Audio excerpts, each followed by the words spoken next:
নমস্কার। Ramakrishna TV YouTube চ্যানেলের পক্ষ থেকে সকল মা, বাবা, দাদু, দিদা, ঠাকুমা, ঠাকুর দাদা, দাদা, দিদি, ছোট ছোট ভাই বোনদের জানাই অনেক অনেক ভালোবাসা, প্রীতি ও আন্তরিক শুভেচ্ছা। সবাই ভালো আছেন, ভালো থাকবেন। আমি আবারও চলে এসেছি শ্রী শ্রী রামকৃষ্ণ মিশনের স্বামী জ্যোতিষরানন্দ মহারাজজির লেখায় ধ্যান ও আধ্যাত্মিক জীবন সম্পর্কে আলোচনায় করতে। এবং আপনারা জানেন যে মধ্যিখানে 1 মাস আমি এই বিষয়ে আলোচনা করতে পারিনি, কারণ আমার স্ত্রী অসুস্থ ছিলেন। তো যার জন্যই আমি একটুখানি ব্যস্ত ছিলাম। তো আমরা আবার শুরু করেছি আলোচনা, এবং আমরা আলোচনায় ছিলাম আধ্যাত্মিক জীবনে কাম নিয়ে সমস্যা। এবং আজকের টপিক হচ্ছে অবিবাহিতদের প্রতি উপদেশ ক্রমশ। এই বিষয়ে মহারাজজি খুব সুন্দরভাবে আমাদের কাছে আলোচনা করেছেন। তবে সবাইকে অনুরোধ করব সম্পূর্ণ ভিডিওটি দেখার জন্য, প্রথম থেকে শেষ অবধি, এবং তার সাথে রামাকৃষ্ণা টিভি ইউটিউব চ্যানেলকে সাবস্ক্রাইব করবেন, শেয়ার করবেন।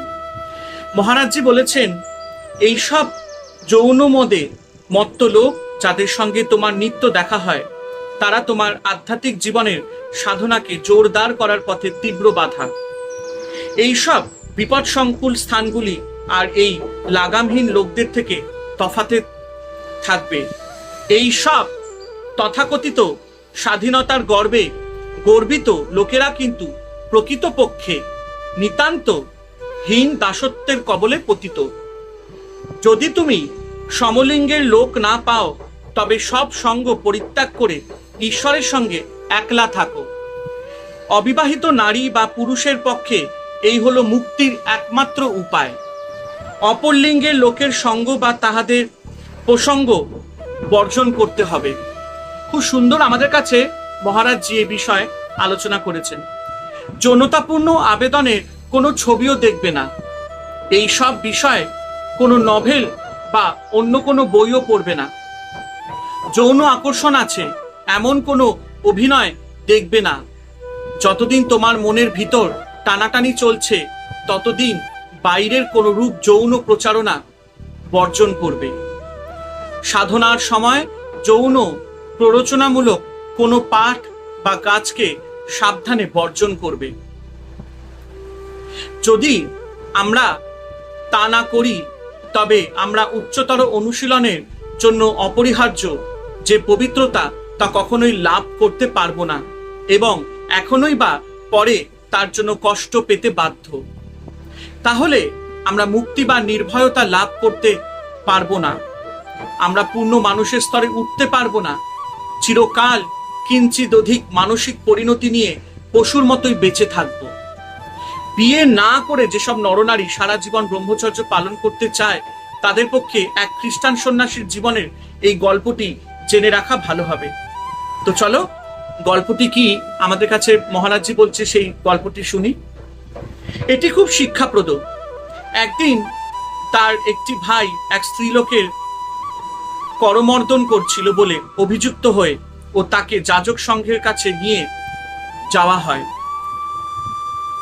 সে যুক্তি দেখালো যে স্ত্রীলোকটি খ্যাতি সম্পন্না, অতি পূত চরিত্রা ও ভক্তি সম্পন্না, কিন্তু যে মহান সন্ন্যাসীটি সংঘের সভাপতিত্ব করছিলেন, তিনি তার মুখের ওপর বললেন, বৃষ্টি ভালো, তাতে সন্দেহ নেই, মাটিও ভালো, তবু দুয়ে মিশে হয় কাদা, যা ভালো নয়।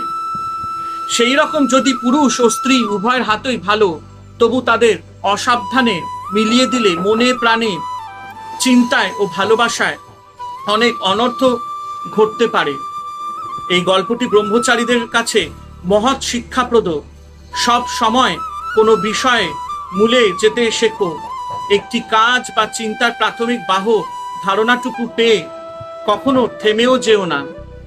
এই বিষয়ে পূর্ব পশ্চিমে কোনো ভেদ নেই। তুমি প্রাচ্য দেশবাসী হও, মাফ করবেন, তুমি প্রাচ্য দেশবাসী হও আর পাশ্চাত্য দেশবাসী হও, তোমাকে অপর লিঙ্গের লোকের সঙ্গে মেলামেশার ব্যাপারে সতর্ক থাকতে হবে। এমনকি বিবাহিত লোকেরও এই বিষয় সতর্ক হওয়া উচিত। হিন্দু শাস্ত্রে বলে দেওয়া আছে যে গৃহী নিজ স্ত্রী বাদে সকল নারীকে নিজ মাতার মতো দেখবে। তুলসীদাসের একটি বিখ্যাত দোহায় বলা হয়েছে, সত্য কথা অধীনতা, পরস্ত্রী মাতৃ সমান, এই সে হরিনা মিলে তুলসী ঝুট জওয়ান। সত্য কথা, ঈশ্বর স্মরণ, পর স্ত্রীকে মাতার সম্মান দেওয়া শ্রেষ্ঠ ধর্ম। এ কথা পালনে ঈশ্বরানুভূতি যদি না হয় তবে তুলসী মিথ্যাভাষী।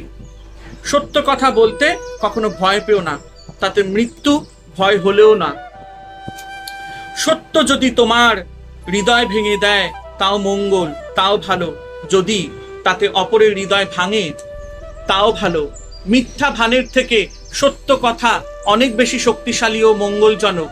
সত্যের জন্য তোমার হৃদয় বিদীর্ণ হয় হোক। যা কিছুকে প্রিয় বলে ভাবতাম শুরুতে সত্য সে সবকে ধ্বংস করে দেয়।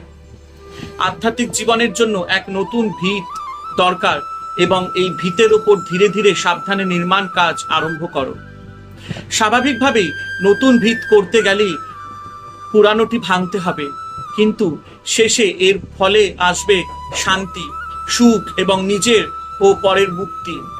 আমাদের চিন্তাশূন্য কর্ম ও বাসনা যে বিষ বৃক্ষ রোপণ করে তাকে নির্মমভাবে ছেঁটে ফেলতে হবে। বিষ বৃক্ষটিকে লালন পালন করার পর কাটতে কষ্ট হলেও তাকে কাটতে হবে। অপূর্ব অপূর্ব। ধন্যবাদ জানাই মহারাজজিকে, যিনি এত সুন্দর আলোচনাটি আমাদের সাথে করেছেন। তো চলুন সবাই প্রথম থেকে শেষ অবধি কিন্তু ভিডিওটি দেখবেন এবং অবশ্যই একটাই কথা বলবো, রামাকৃষ্ণ ইউটিউব চ্যানেলকে সাবস্ক্রাইব করবেন, শেয়ার করবেন আর অবশ্যই বেল আইকনটি প্রেস করে দেবেন যাতে এরকমই সুন্দর সুন্দর ভিডিও নোটিফিকেশন আপনাদের কাছে পৌঁছে যায়। হরে কৃষ্ণ কৃষ্ণ কৃষ্ণ হরে হরে, হরে রাম রাম রাম হরে হরে। জয় শিব শম্ভু, জয় দেবী দুর্গা দুর্গতি নাশিনী, জয় মা কালী।